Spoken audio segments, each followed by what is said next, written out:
ভারতের বিপক্ষে প্রস্তুতি ম্যাচে এক লজ্জাজনক পারফরম্যান্সের মধ্য দিয়ে হারের মুখ দেখতে হয়েছে বাংলাদেশ দলকে। ব্যাটে বলে দুই বিভাগেই নাস্তানাবুদ হতে হয়েছে বাংলাদেশকে।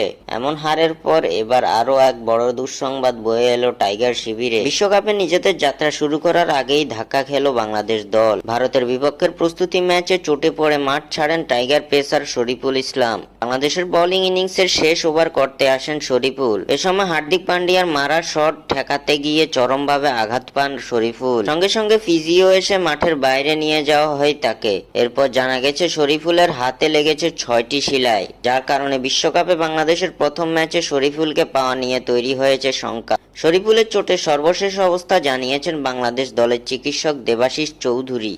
এই প্রসঙ্গে তিনি বলেন, শেষ ওভারে একটি বল ঠেকাতে গিয়ে বাঁ হাতের তর্জনী ও মধ্যমার মাঝে যে জায়গা, সেখানে একটা স্প্লিট ইনজুরি হয়েছে শরীফুলের। মাঠে প্রাথমিক পরিচর্যার